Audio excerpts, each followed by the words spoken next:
बाबा बागेश्वर धीरेन्द्र शास्त्री की वजह से बुरे फंस गए मनोज तिवारी, होने वाली बड़ी कार्रवाई। लपेटे में आ गए धीरेन्द्र शास्त्री। पटना में माहौल बनाने पहुंचे धीरेन्द्र शास्त्री। बीजेपी सांसद मनोज तिवारी बन गए ड्राइवर और तभी कर दी सबसे बड़ी गलती।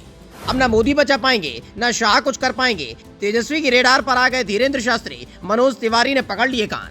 बाबा बागेश्वर के नाम से मशहूर धीरेन्द्र शास्त्री के एजेंडे को हर कोई समझ चुका है और इन दिनों जिनका एजेंडा वो पूरा कर रहे हैं वो पार्टी सिर के बल धीरेन्द्र शास्त्री के सामने खड़ी हुई है। ऐसे में धीरेन्द्र शास्त्री ने मुंबई वाला खेल पटना में खेलने की कोशिश की, लेकिन भूल गए ये बिहार है जहाँ अच्छे अच्छों की लंगोटी गीली हो जाती है। पहले तो धर्म कर्म की बातें छोड़कर सीधे बिहार सरकार को चुनौती दे रहे थे, लेकिन फिर भी तेजस्वी यादव ने किसी भी तरह का गुस्सा नहीं दिखाया था। लेकिन जैसे ही मनोज तिवारी के साथ कार में सवार होकर धीरेन्द्र शास्त्री पटना की सड़कों पर दिखे तो ऐसी गलती कर बैठे कि अब खुद ही पछता रहे कि बाबा के चक्कर में खुद का बेड़ा गर्क करा दिया, क्योंकि तेजस्वी यादव का पारा हाई हो चुका है और प्रवचन बाद में होंगे। पहले धीरेन्द्र शास्त्री की अकल को ठिकाने लगाया जाएगा, जो कानून को खूंटी पर टांगने का काम धर्म की आड़ में कर रहे थे। और इस लपेटे में बीजेपी के सांसद मनोज तिवारी भी आ गए, जिसके बाद तो बिहार के बीजेपी नेताओं ने धीरेन्द्र शास्त्री से दूरी बना ली है। पहले दे रहे थे डंके की चोट पर चुनौती, सरकार को ललकार रहे थे धीरेन्द्र शास्त्री। जब तेजस्वी का देखा गुस्सा तो हाथ जोड़कर गिड़गिड़ाने लगे।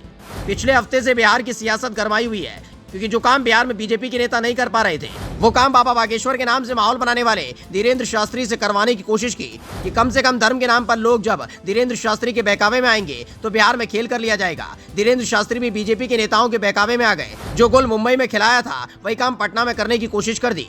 मुंबई में तो रात के अंधेरे में लंगोटी उठाकर भागनी पड़ी थी, फिर बीजेपी की सरकार के भरोसे देश के कानून को चुनौती दी थी। लेकिन पटना में धीरेन्द्र शास्त्री की एक नहीं चली है, क्योंकि बिहार सरकार में मंत्री और लालू प्रसाद यादव के बेटे तेज प्रताप ने धीरेन्द्र शास्त्री की हरकत पर नाराजगी जताई थी कि अंधविश्वास और धर्म का मजाक बनाने वाले को पटना में कार्यक्रम करने की अनुमति नहीं दी जानी चाहिए। लेकिन जब हाथ जोड़कर गिड़गिड़ाया तो अनुमति मिल गई। इसे बीजेपी एक मौके के तौर पर ले रही थी। खुद बीजेपी के सांसद मनोज तिवारी बागेश्वर बाबा और धीरेन्द्र शास्त्री को कार में लेकर पटना की सड़कों पर निकल पड़े थे। इस दौरान दोनों कानून की खिल्ली उड़ा रहे थे। दोनों ने ही सीट बेल्ट नहीं लगा रखी थी और उस पर खुलकर दांत निपोरे जा रहे थे, ठाके लगाए जा रहे थे। यानी धर्म के नाम पर कानून को खूंटी पर टांगने का जो काम धीरेन्द्र शास्त्री करता रहा, उसी काम ने पटना में आकर उसे फंसा दिया।